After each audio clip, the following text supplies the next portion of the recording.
Gonna be a short week.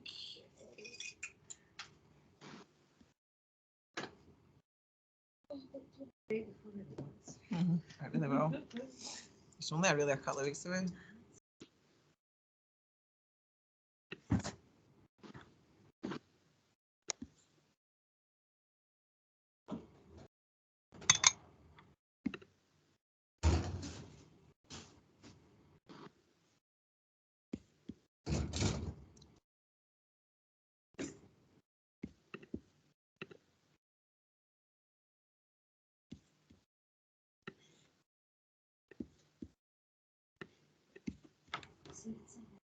See you later.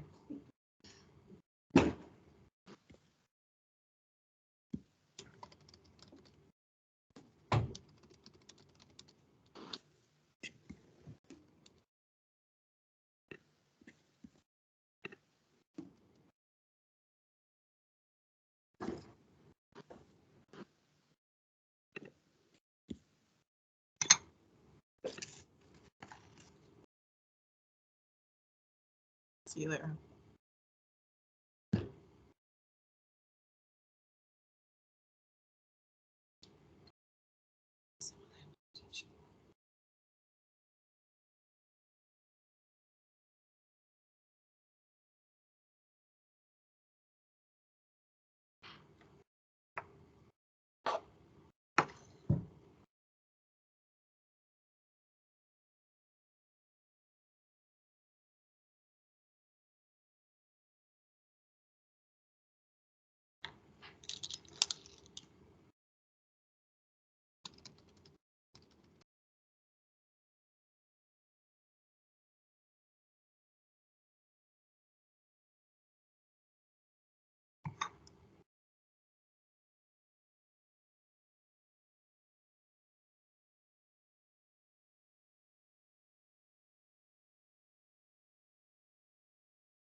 If you're leaving soon, I'll wait for you to open it.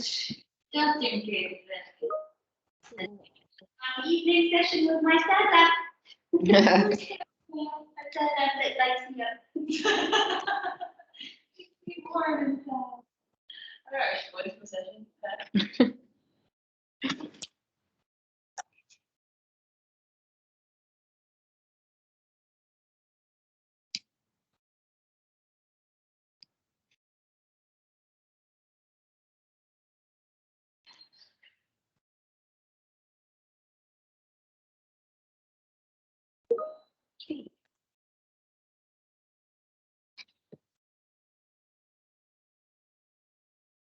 Hi, I'm just checking to see if any of you are the presenters for the next session.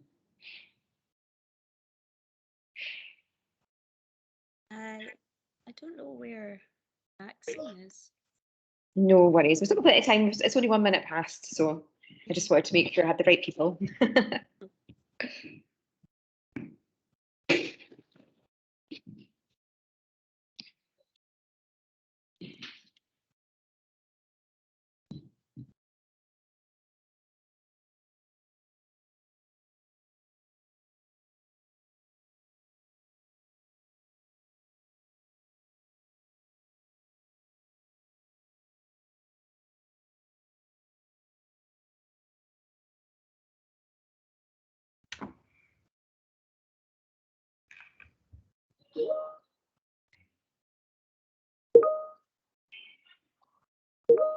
Hi, Hi.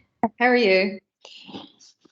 Not bad. Terrified I'm going to have some technical glitch because our corporate systems tend to be a bit glitchy. Don't worry, don't worry. It happens. People are used to it now, so don't worry. And we'll help. We're on the back side of things to help you out. So don't worry.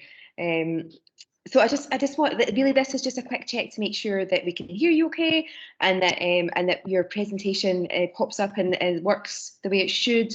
So if feel free to just have a wee try out when it comes to your presentation, and see if you want if whoever's screen sharing, just make sure that works okay, and we can just make sure that's one thing ticked off. Yes, it's me. Sorry, there's a wee mix up here. Hang on, 2 ticks, it's Fran here. There's a Don't mix worry. up on the spreadsheet. It's got my colleague's name on this session, but it's me. And she's just probably having a mild panic. Oh, I see. Yes, yes. There's plenty of time. Fran, Don't yeah, stress. I've got Don't know why. Maxine down. Yeah, it's me. Gosh, where are we again? Splendid. Hi. We had a chat earlier, myself, Catherine, and Debbie, and they've got a slight problem. East Ayrshire they don't have full rights on their teams. So it looks like if I just share this within the screen, they won't be able to see the slides. So I'll need to share the entire screen, but we can try again. We'll try it just now. We know it won't work, but it's just yeah, we just so we can. We live in hope on it. We're not laughing at Fran, we're just laughing at this is quite common in East Ayrshire corporate machines.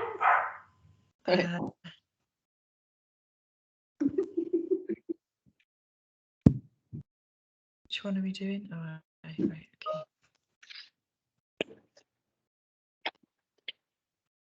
Okay, so we can see that, but I'm imagining that Debbie and Catherine can't see anything. No, we just see a black screen with Fran in the bottom left corner for me. I can see the people on the right hand side, just not It's just me. It's definitely not a pretty face you can see. So what I'll do is I've chatted with the girls. When I share the full screen, I can't see the chat pane, so they're going to monitor the chat pane. Okay. And Debbie's going to put some links into the chat pane. Perfect. So I can load. If I load it up about 1:30, just in case people start to come in early. Yes. So in the session, like this is the session they'll come into. I'll pop a note in to say that just welcome and please switch off your cameras and your microphones because if they keep their cameras on, then they pop up as a presenter next to you. So I might look like I'm reinforcing that point quite a bit, but we need to. And so I'll just pop it in. I'll pop it in about 10 minutes before I welcome, and then I'll. So yeah, you can have the slide sitting there. It's quite nice to have that sitting there for so it's beginning and ready to go. And I'll pop another one about 5 minutes or so beforehand, and I'll make sure my camera's off for about 5 minutes beforehand as well. But we are in the background, and if and I can see the chat, so if there is anything that's urgent, Brilliant, thank you. I just call me back into the room. That's fine. That's great. And you know, if folk want to ask questions, it'll be quite a tight session, this one. We've got quite a lot to get through, but if they've got any particular questions, we'll try and answer them. And then if not, they can always, my email address is not on the slide, but it's not a problem for folk to get in touch with me.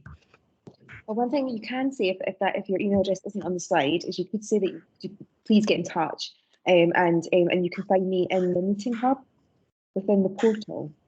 So that's right, okay. That's where you can arrange, like somebody, like I could connect with you and I could arrange a meeting with you. So it's just another way that they can get in touch with you if they don't have your email address. Yeah.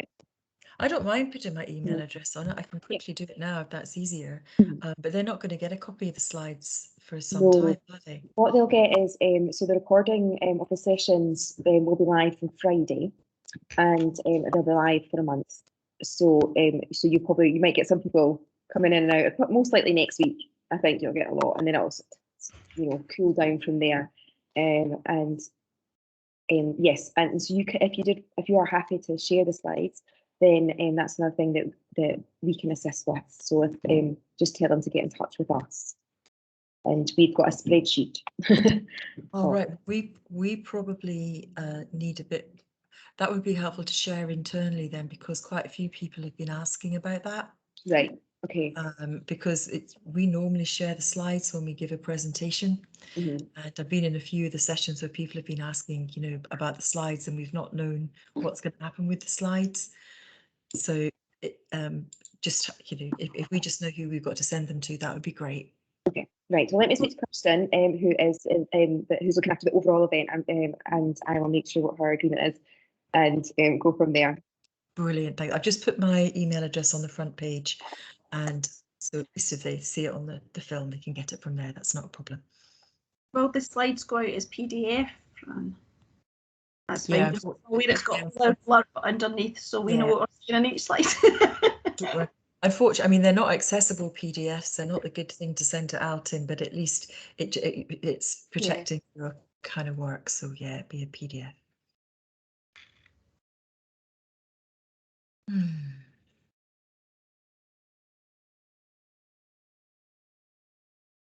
Well, I'm going to make a quick cup of tea. Yes. I know if everybody's happy, then feel free. So I'm going to make a cup of tea so that it's cold by the time we start, girls. Is that okay? Right. And then See you later, Catherine. I'll not. It'll take 2 seconds. I've just seen the kettle's just boiled. Once I put the slide up, Laura, I won't be able to see anybody unless the person that's talking, because it's just the way this version works. It just covers the entire screen. So if you need me, just obviously shout.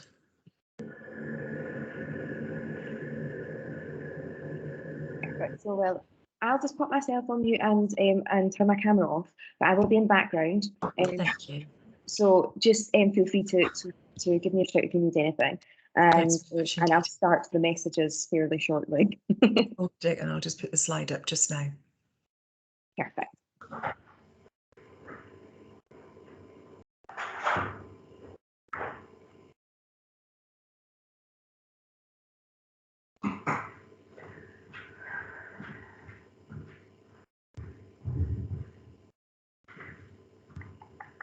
Fran, will it be obvious when I have to put the questions and the links in the chat? Yeah.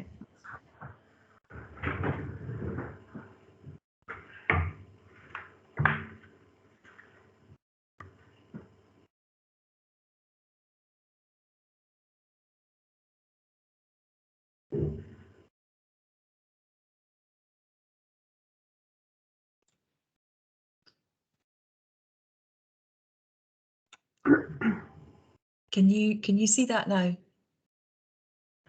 Yes. Brilliant. Thank you.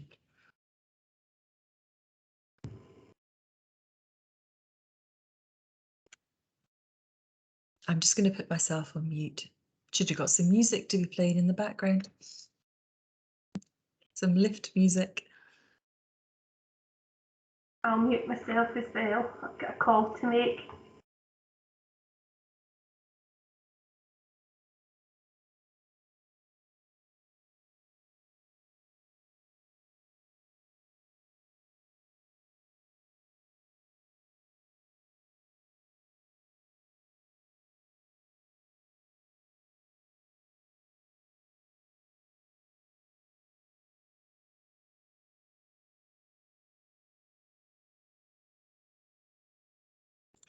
Just realised I can't do anything with my laptop now.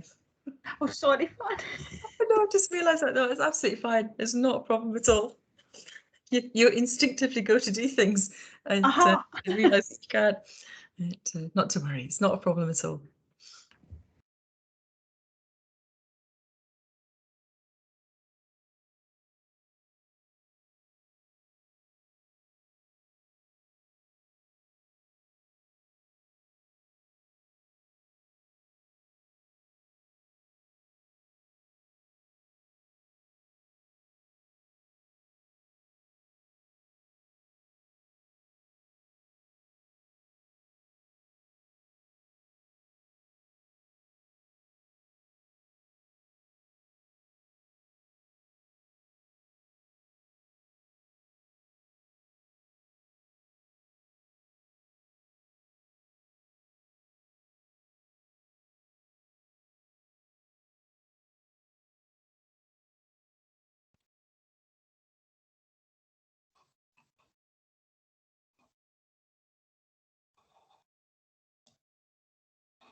Good.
Hello everyone.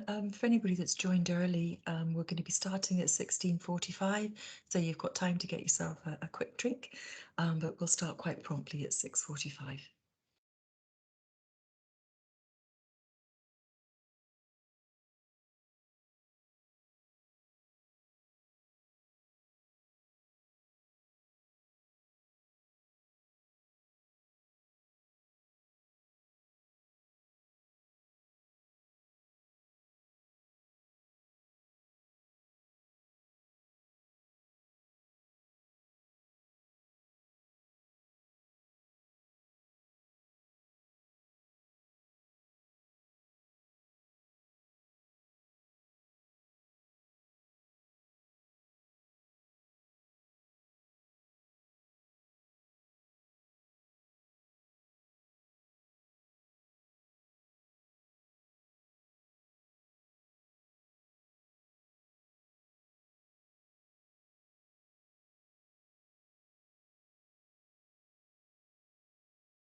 Hello there, welcome everybody. My name is Fran Foreman and I'll be leading this session this afternoon.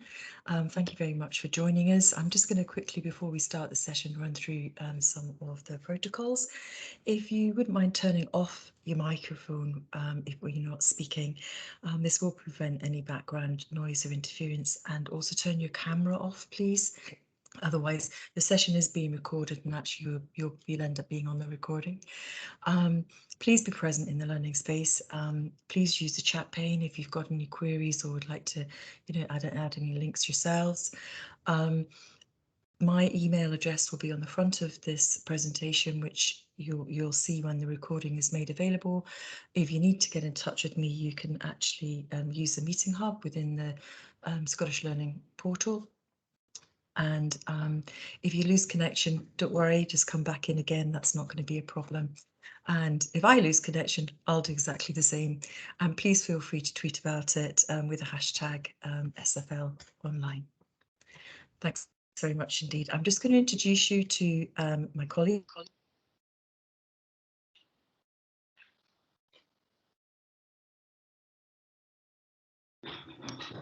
Sorry, Fran, you've accidentally muted yourself. Sorry about that. Sorry, I was just introducing you, Debbie. If you'd just like to say a little something. Hi, I'm Debbie Thompson. I'm one of the principal teachers from East Ayrshire support team, and we're here today to speak about how we've used inclusive pedagogy across the authority. Thank you. Catherine?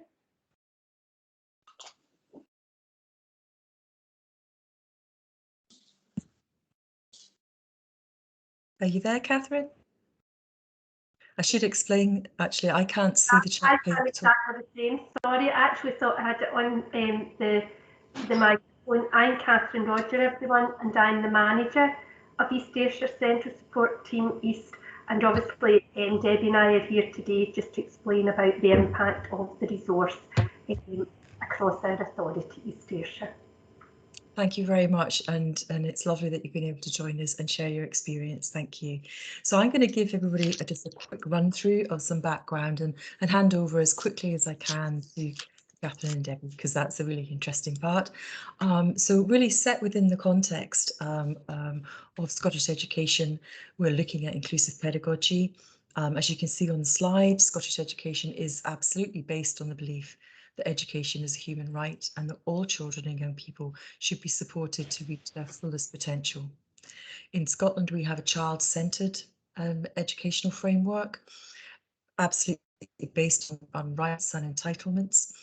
And this is really supported by our legislative framework and our key policy drivers. So inclusion really is the cornerstone of everything that we do within Scottish education.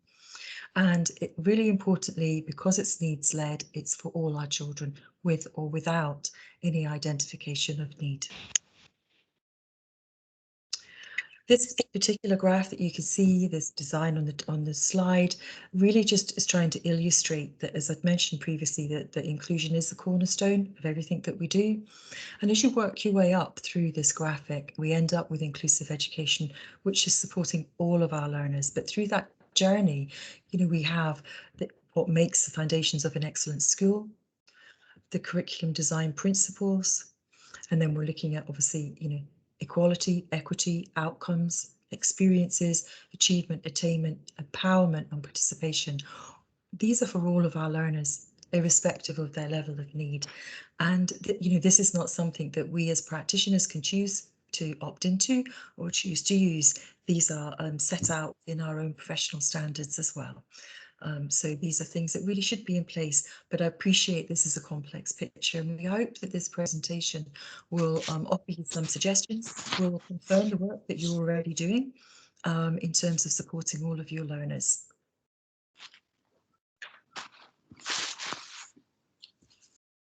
As we progress through the presentation and as you look back on it, hopefully, these are recorded.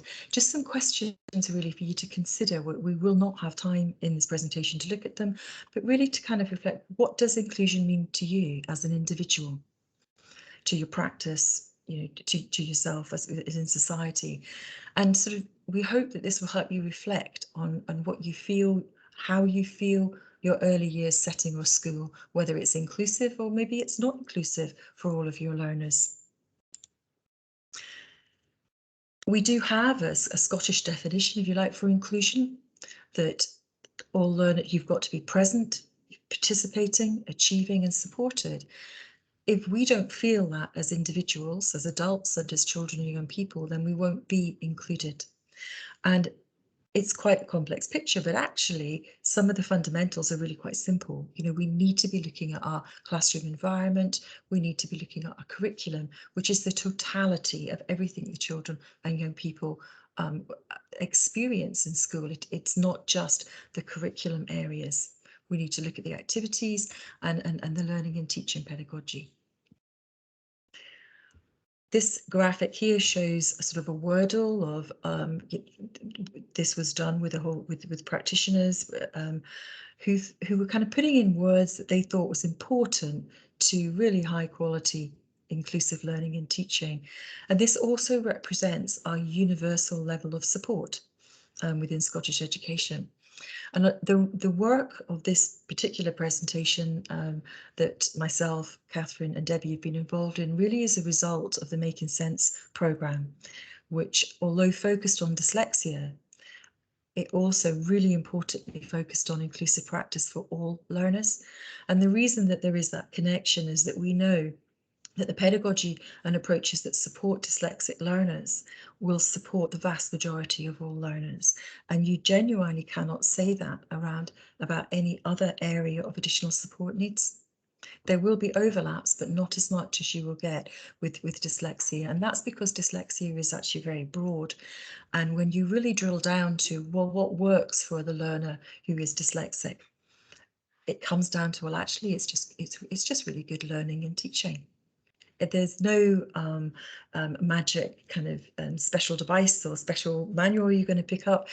We have looked through, in terms of the Making Sense project, we've had lots of consultation events, and we have been able to develop some resources which, when lots of people have looked at them, they've all said, well, actually, that's just what we should be doing anyway.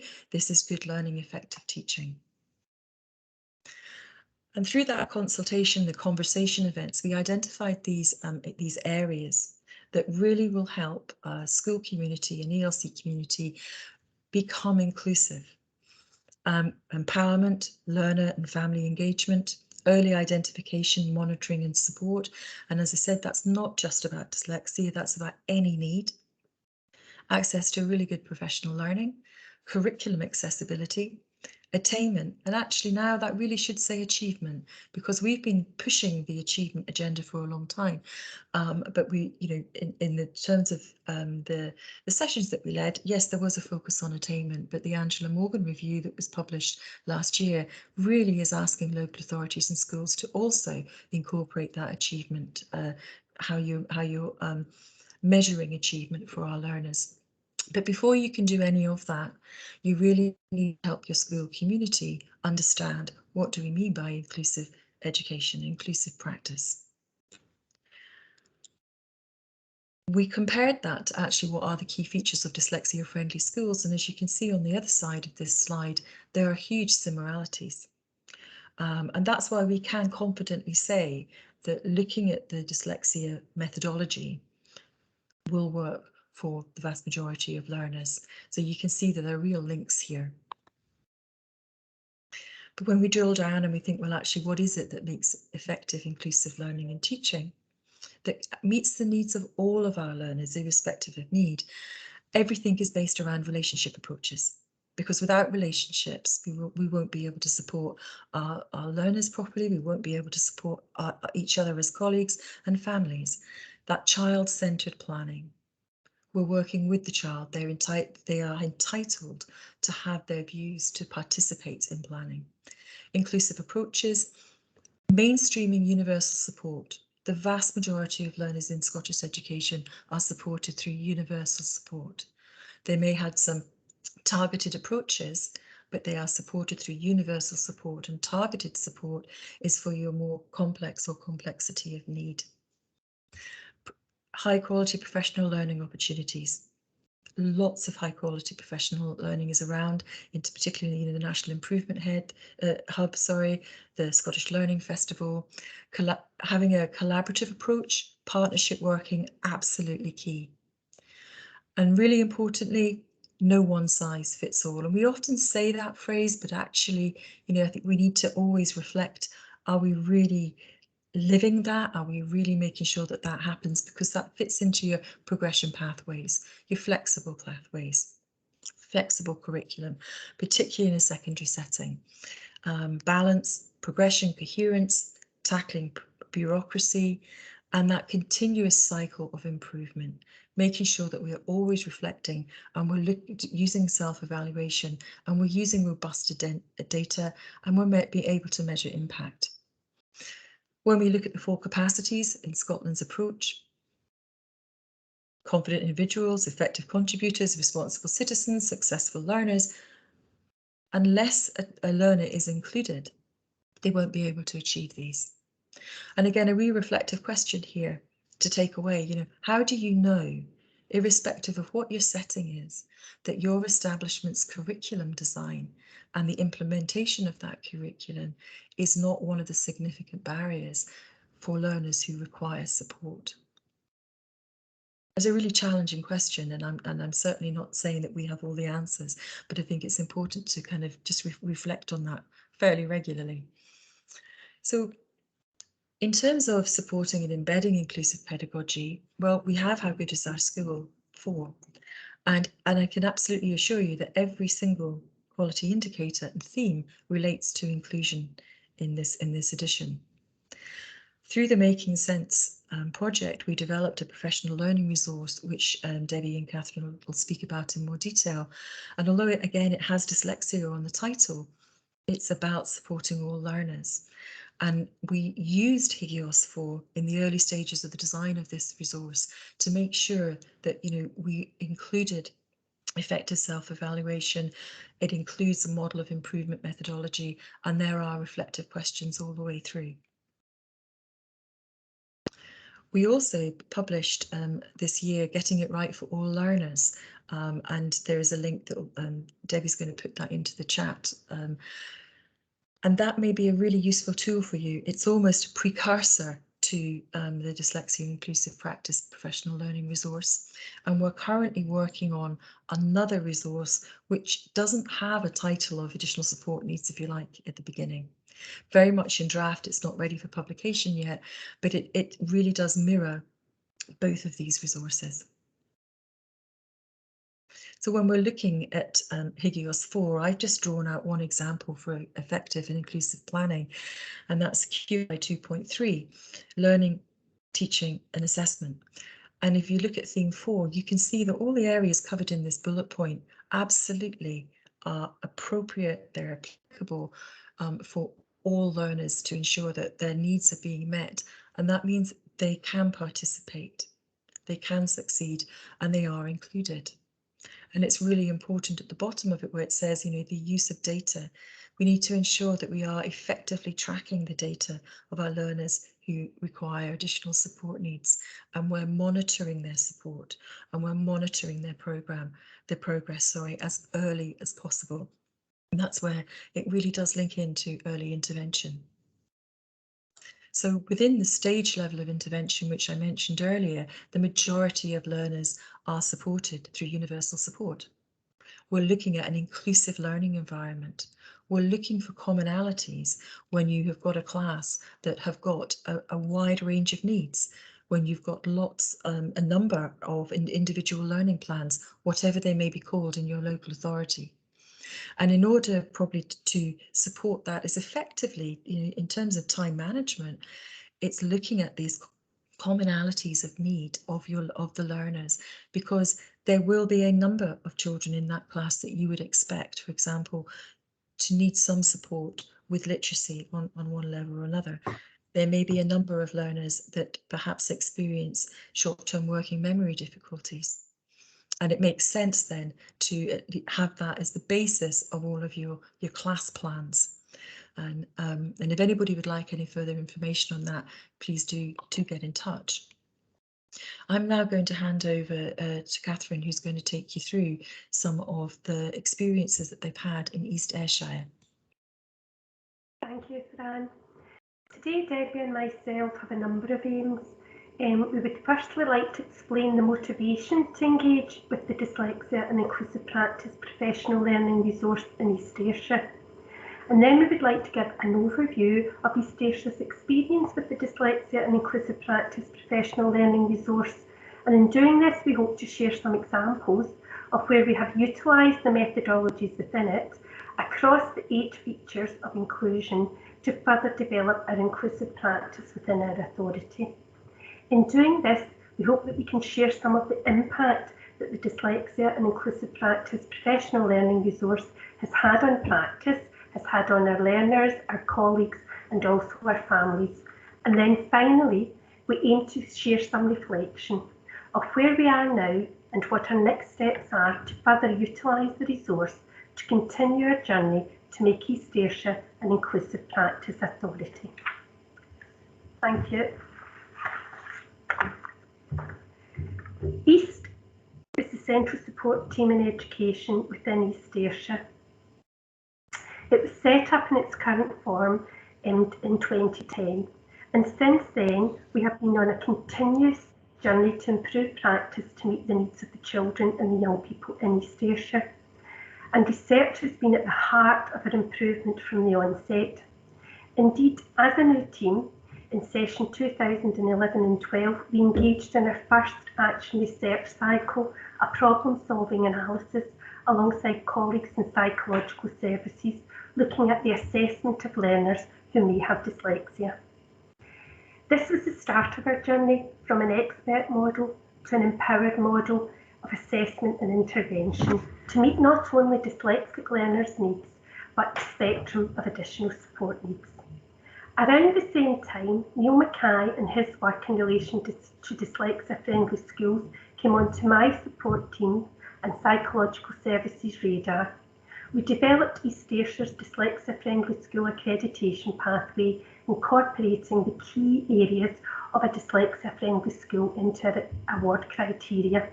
And we also further enhanced our accreditation pathway by incorporating a section on assessment. Commitment from chalk-faced practitioners to engage in research-based improvements can be highlighted by the high level of engagement year on year in our dyslexia-friendly school accreditation pathway, as schools move from bronze to silver to gold awards. Within East Ayrshire, we have been in a very unique position throughout the development of the Dyslexia and Inclusive Practice professional learning resource prior to its formal launch at the start of 2020.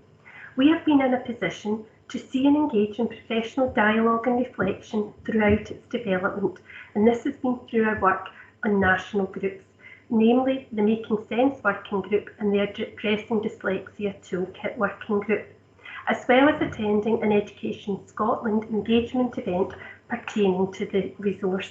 And we also shared feedback on a draft of the Dyslexia and Inclusive Practice professional learning resource with Gold Dyslexia Champions in East Ayrshire during an in-house engagement event with Fran Foreman from Education Scotland.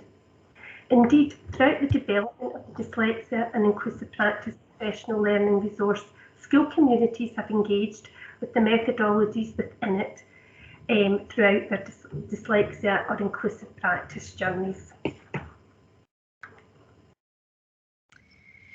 Motivation within East Ayrshire to utilise improvement methodologies highlighted within the resource have been high throughout our Inclusive Practice DFS accreditation journey in terms of embracing change through collaborative reflection and action research, with the aim when engaging in the improvement methodologies being to improve our pedagogy to meet the spectrum of additional support needs. Our accreditation pathway provided us with that bridge from policy to implementation and a platform to share the good practice through our communities of practice and celebration events to inspire others.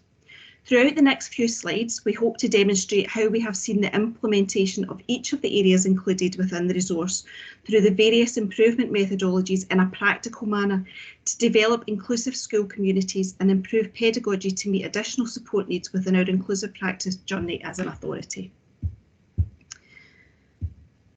When the Making Sense report was released in 2014, we were in the throes of our implementation and action research around our authority approach to dyslexia.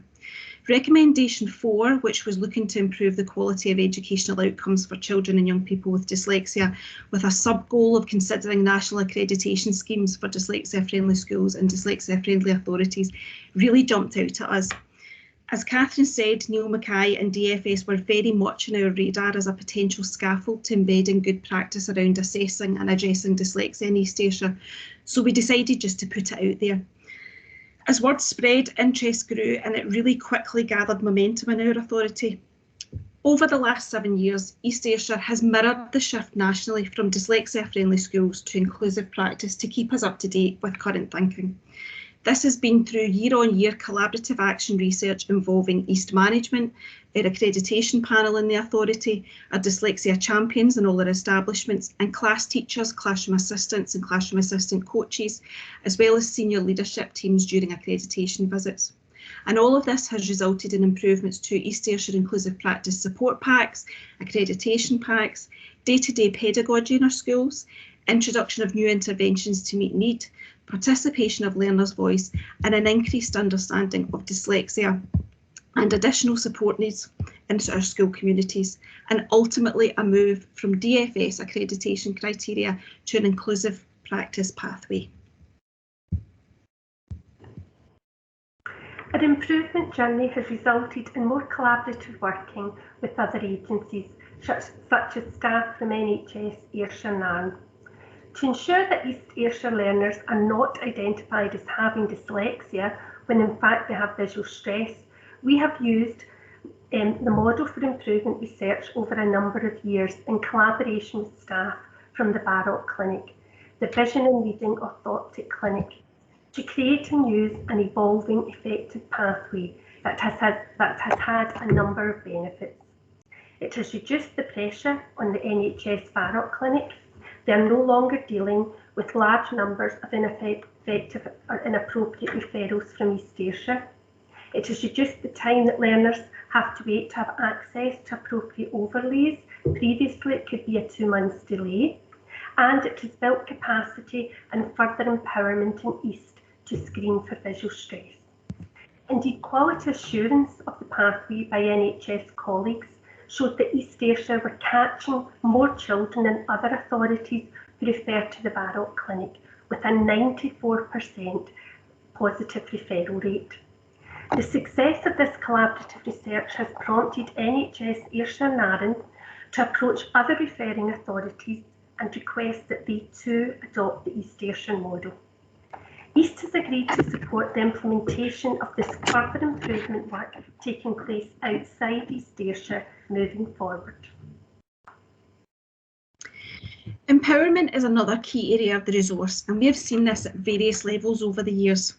As one of the 8 key partners in an empowered system and those at the chalk face with our learners, class teachers have been growing in confidence throughout our inclusive practice journey, using action research to improve pedagogy in many areas. As the central team leading, supporting and quality assuring the school's inclusive practice DFS award journeys, we've had the pleasure of seeing and hearing about this through many routes: professional dialogue and dyslexia champion meetings, accreditation visits, presentations from schools and sharing good practice events. One such piece of action research saw a class teacher in one school engage in PDSA cycles with their pupils to establish what resources in the support boxes would best meet their needs and how best to store and share these. Through various PDSA cycles, the teacher and her learners eventually established A, the resources they wanted to support learning and teaching, and B, the best way to store these, which for them was a learning wall. The success of this action research soon spread across the school, with all the classes choosing their own resources and developing their own unique learning walls using further PDSAs. This was then shared with all dyslexia champions through an open night where they were able to come to the school and view and discuss the learning walls and the resources. And as an accreditation team, we then saw the spread of the support boxes to learning walls, resource corners and resource bookcases in different classes in many schools, following this class teacher's research with her one class.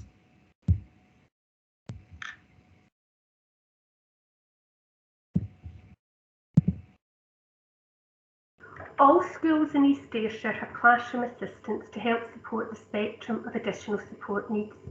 The results of various collaborative action research projects using a number of different PDSA cycles which have involved classroom assistants has resulted in further classroom assistant empowerment, with our classroom assistant knowledge, skills, confidence and effectiveness in supporting the spectrum of additional support needs improving. East Ayrshire has developed a classroom assistant training matrix. Part of the classroom assistant training matrix was the introduction of classroom assistant coaches to provide modelling and coaching through PDSA cycles directly to classroom assistants in schools, and this is a very positive result. One example is our guided reading intervention. It's a common sight in many schools to see classroom assistants supporting reading groups or individual readers, and often they're allocated to those children who are struggling the most. Yet historically, some of these classroom assistants had not been given the tools, the knowledge or the skills to help these learners progress. The guided reading intervention has been successful on so many levels. First, the peer approach facilitates relationships that are built on mutual trust and respect. The classroom assistants are highly skilled at progressing at a pace that is comfortable for the individual classroom assistant. Light bulb moments where classroom assistants learn about a particular strategy or a particular rule are frequent. Modelling by the classroom assistant coaches enables the classroom assistants to observe how slight adaptations to how they support learners can be very effective. And at the end of each coaching and modelling session, there is a relaxed debrief where aspects of the session are discussed. And again, it is very common for classroom assistants to share with the classroom assistant coaches how they're transferring the skills and knowledge that they're learning through the modelling and coaching sessions to other groups as well. Indeed, the numerous classroom assistants who have accessed training from the classroom assistant coaches have without exception found it to be a positive experience. And the ripple effect is observable, with other classroom assistants in the school taking an interest and requesting input too. The commitment and investment in East Ayrshire to our classroom assistants has been beneficial on so many levels, and most importantly is leading to improved outcomes for some of our most vulnerable learners.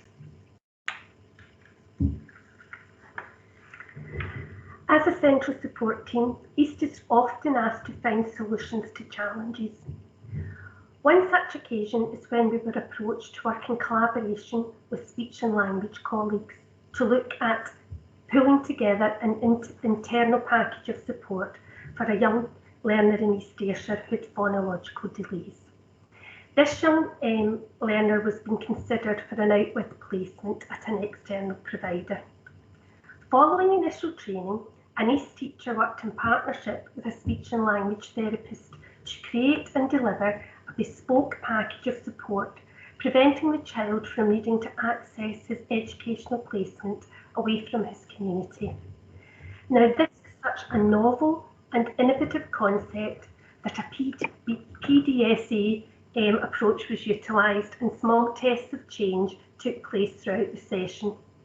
The East teacher was able to exercise real empowerment using a range of supports including training, shadowing, time for professional dialogue and freedom to learn and adopt the programme. Indeed, it was a great success and the young person continues to thrive within his mainstream establishment alongside his peers. The PDSA framework has enabled the programme to be scaled up, resulting in more of our children with phonological delays having their needs met locally. And during her PRD meeting, the East teacher spoke enthusiastically of not only how much she had enjoyed being involved in this piece of research, but also had described in depth how empowered she had felt. And so we move on to the area of professional learning. The resource went through many working titles and the published title, the Inclusive Practice Professional Learning Resource, came about as no accident. Professional learning is how education professionals stimulate their thinking and ensure their practice is critically informed and up to date. Stakeholders agreed that all staff in the school community needed to have access to high quality professional learning in dyslexia and inclusion to support the sustainable development of an inclusive school community. And this saw many developments nationally, including the launch of the online modules and ongoing refreshment of national websites. And again, we strove to mirror this development driven by action research locally. East has from the onset had a CLPL calendar. So again, using collaborative action research year on year involving East staff that were leading CLPL sessions, feedback from practitioners that attended our sessions, feedback and audits from our dyslexia champions in schools, and professional dialogue with psychological services, our Scottish Attainment Challenge team and organisational development, we have strived to ensure our calendar and glow pages are working towards the goal of our school communities understanding the Scottish inclusive context, inclusion and how to address dyslexia, whether this be through updating training materials to reflect the most current information and good practice, or changing the format to make it as effective and as accessible as possible.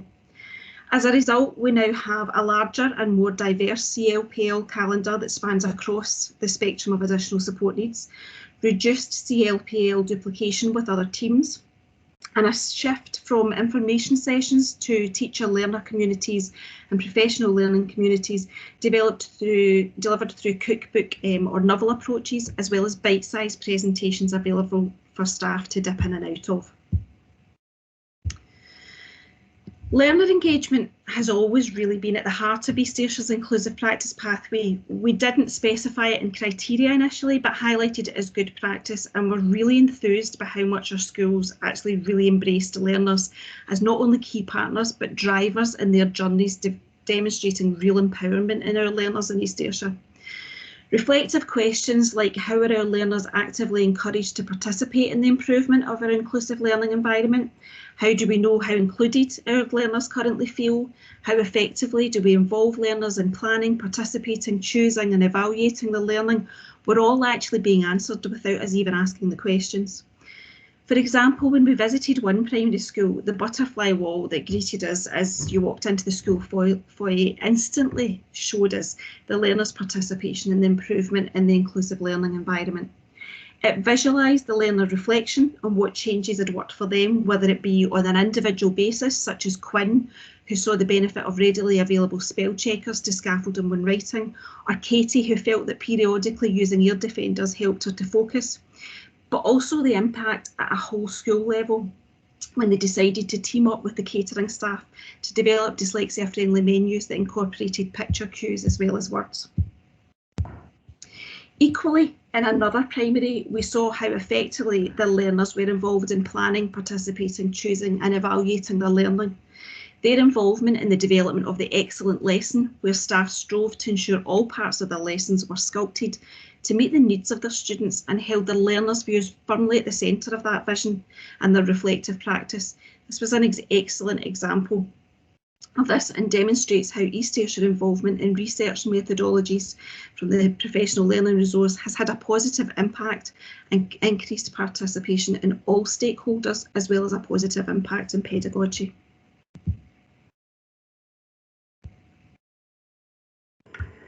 Family engagement, participation and confidence to support learning has been a core aspect of East Ayrshire inclusive practice journey. PDSAs have been utilised and results in improvements in a number of areas, including increased information sharing through blogs, school websites, newsletters with a focus on ASN, increased parental voice in East Ayrshire assessment processes, and parental involvement to improve school learning environments, such as making school libraries dyslexia friendly. One school undertook a PDSA to make the Dyslexia Information Centre more interactive instead of the traditional talk and chalk information centre. The team brought all the resources from their support boxes in the classrooms and set up the computers with different software such as Clicker, My Study Bar, CogMed, Scottish Voices, etc. And this allowed the parents to interact with the resources and discuss these with the learners and staff in a far more relaxed way. As you can see from the slide, feedback was extremely positive from the perspective of the parents' understanding and confidence to use resources to support their their children, but also in their own individual confidence and to help their children. One parent even thought that they themselves could be dyslexic from the information centre and returned to their college and requested an assessment. As Catherine said earlier, when East came together, we engaged in our first action research cycle looking at the assessment of learners who may have dyslexia. Our new procedures that came from this moved away from a model where East staff were passed the responsibility by schools and psychological services were perceived as having a diagnostic role. A move away from those experts undertaking a one-off assessment to a team around the child approach, utilising a holistic and least intrusive assessment process where assessment information was gathered over time, within context and from a variety of sources. It moved towards a process that was intervention-led rather than assessment-focused, aligning with Curriculum for Excellence and the GIRFEC model of collaborative assessment and intervention, with the child firmly at the centre. We supported these new approaches to assessment with an East Ayrshire central database that provided evidence of assessments utilised, tracked interventions and helped scaffold the deployment of resources. This paradigm shift that took place in relation to assessment underwent various refinements using the Model for Improvement approach and resulted in our new procedures moving from a linear to a cyclical process seen here, eventually published as an authority standard circular. And it was very quickly apparent to us that Dyslexia Friendly Schools was one of the main resources, approaches or tools to support staff to fulfil their duties within this.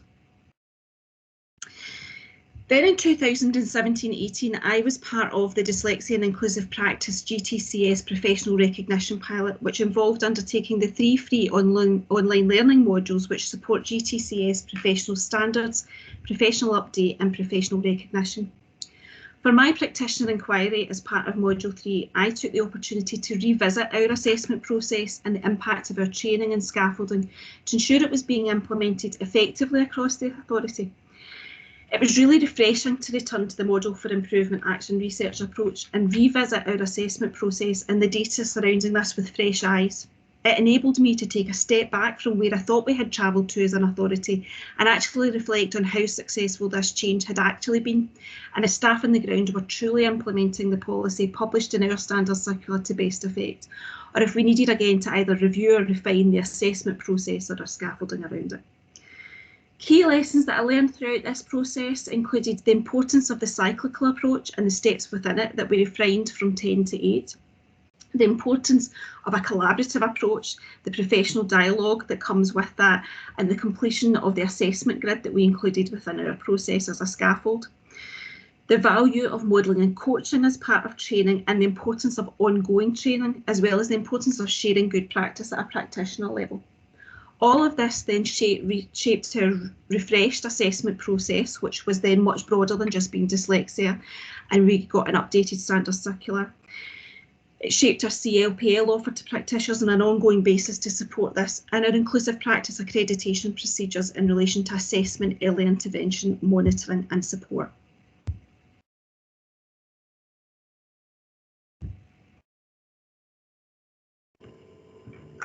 During our journey to become an inclusive practice authority, East has undertaken many research projects alongside colleagues in schools. One such action research project that improved authority-wide curricular accessibility saw East utilising, improvement science PDSA cycles alongside practitioners in Primary 1 to improve our existing early level literacy assessment tool, our LAP processes. Now this is one of East Ayrshire's core tracking and assessment tools, and it is also an extremely effective transition tool between ECCs and primary establishments. However, professional dialogue from practitioners had fed back that they thought it was not fully fit for purpose, particularly for those children whose motor skills and developmental skills were not age appropriate. Additionally, some children who were indeed secure at early level literacy skills were being incorrectly flagged up due to factors such as physical disabilities. Through the PDSA cycles, we improved the sensitivity of the LAP processes to ensure relevant pupils are identified and next steps agreed through a collaborative, cohesive approach to identify pupils at risk of literacy difficulties, the triangulation of data, giving due consideration to a range of data as opposed to one piece of information to inform next steps, pupils, including highly able, being identified more tenuously, and with greater flexibility in relationship to the pathways following the assessment. Attainment is a key goal for education practitioners, and we continually strive to support this through looking outwards for best practice and intervention. However, as a team, we reached a place of intervention fatigue several years ago as we came across new initiative after new initiative that promised to answer all our prayers. This led us to pause and take stock to make sure that anything new that was being introduced had been well considered. Despite the initiative overload, there were still some core elements of practice that were deeply rooted, but we felt needed to evolve to align to what research was consistently telling us was best practice. We wanted to make a more pronounced shift from a traditional chalk and talk delivery to a framework that delivered results for children with delayed language development. Word Away and Talk Boost were gaining some national interest, and we invested in those with a small eye in investment. We didn't want to throw thousands of pounds in a resource thinking it would be this magic fix. East has been on a journey in using a PDSA approach to extract elements from these different resources to create a unique pathway that fits our situation. We've learned that this can't be done successfully with a working party beavering away and producing a fait accompli. It requires adjustments and fine-tuning before it can be scaled up and spread. Pre and post intervention data is used in triangulation with class teacher observations and learner and parent carer feedback, and this affirms the positive impact and gains made for identified learners. And we haven't yet finished on this particular road, but session 2021 and 22 should result in this particular approach being scaled up.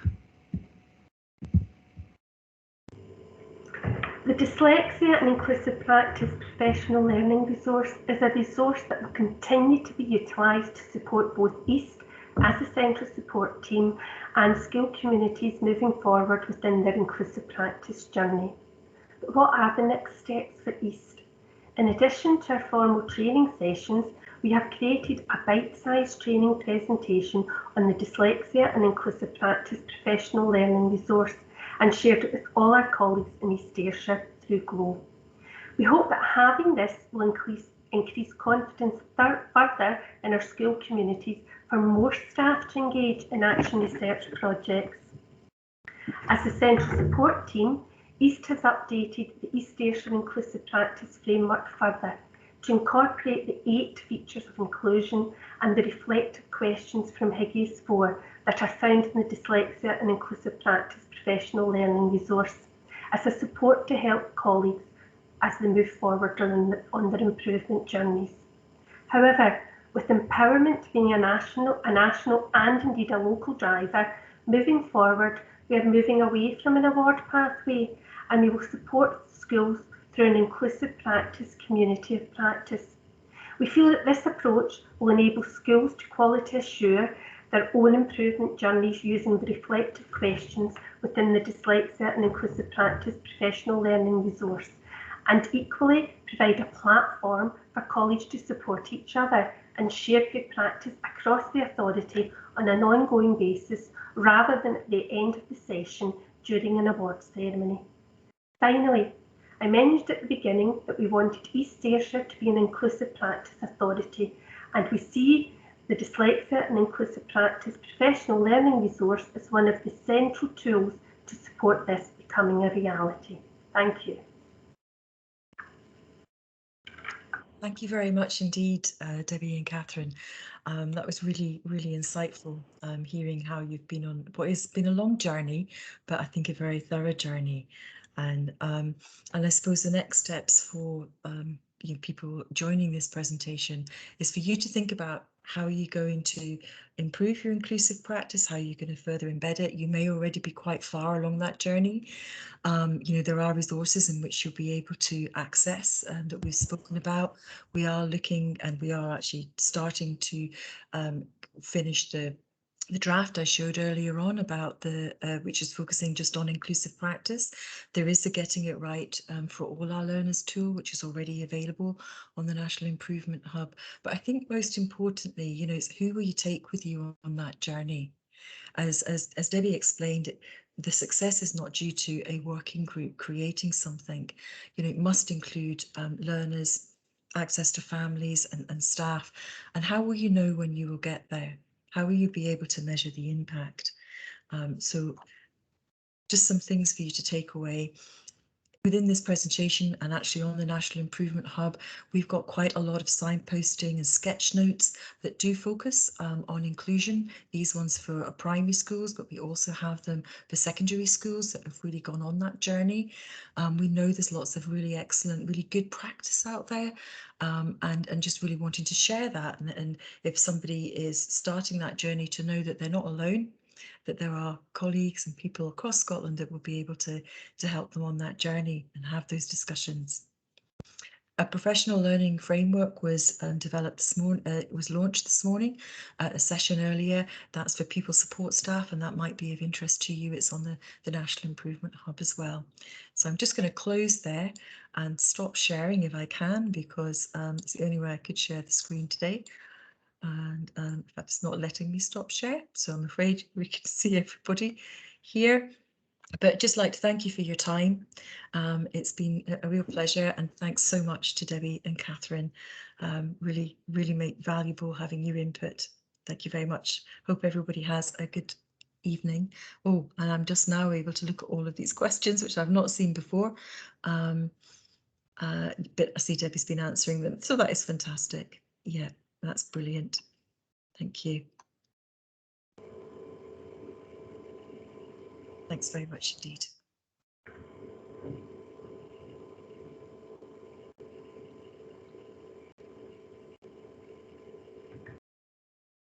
We'll probably just get cut off at 2:15, half past, sorry.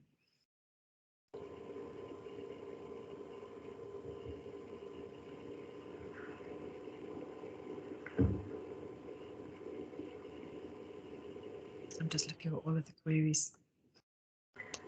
Just making sure nobody else asks anything.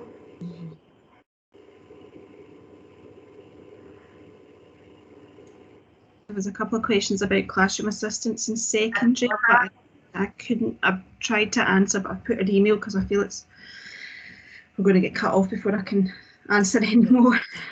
I'll copy that as well.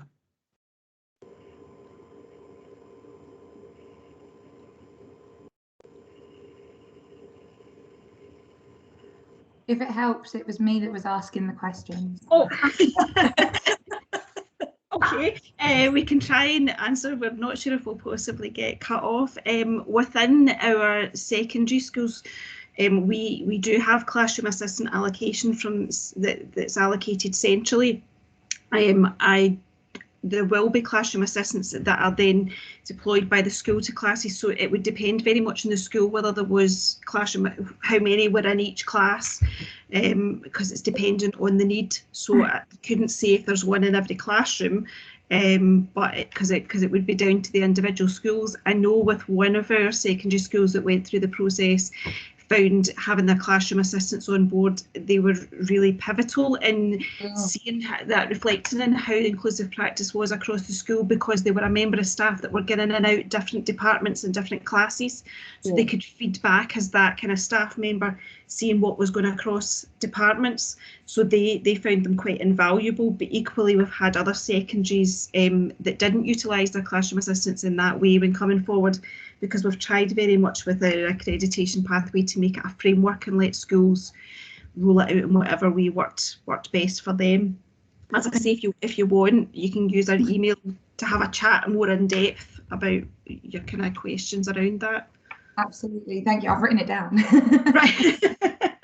I hope I've written the right one in. You know what? It's like I come from a background of well, I'm dyslexic as well, which helps. But I came into teaching through being a classroom assistant, then a cover teacher, because I did it in England, so you can get into teaching a little bit differently.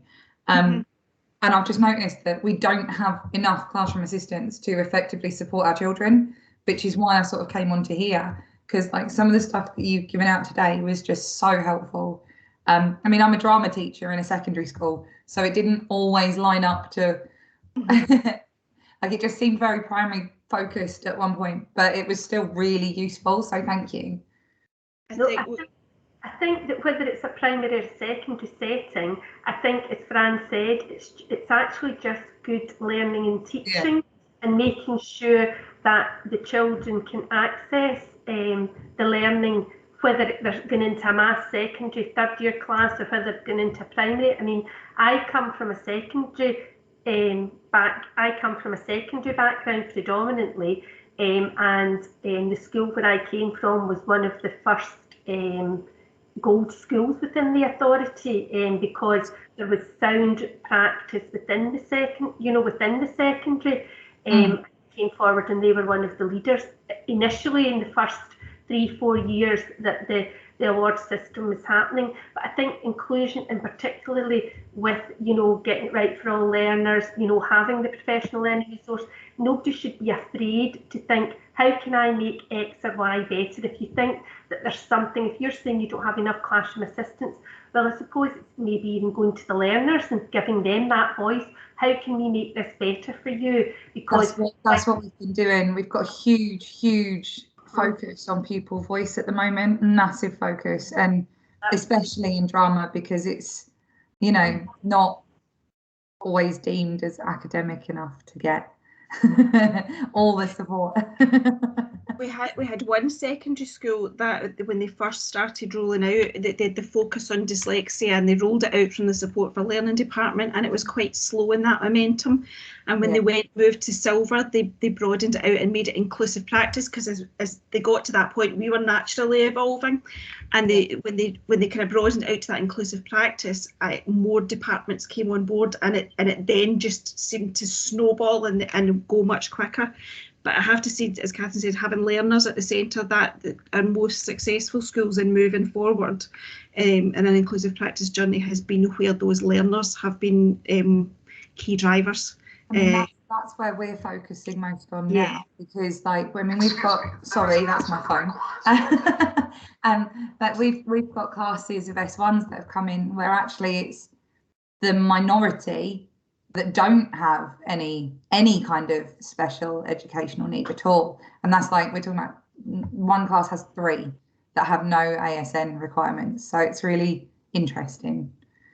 And I think that pushing the universal, and if we get it right at that universal level with inclusive practice, we can meet the needs of so many more learners than thinking of it as being that add-on. Well, I won't keep you any longer. I'll leave you. So thank you very much. Thank you. Thank you very much. Thank you. Great. Well, thank you very much indeed. Thank you, Fran. Really appreciate everything that you've done, and it's just been fabulous to hear your journey again. Thank you. All right. Well, I'll just if people want to leave.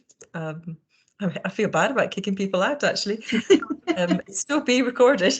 I'm sure they'll be editing this, but if anybody's got any queries, I'll stay on the line, actually, but I don't want to keep you, Catherine and Debbie, any longer.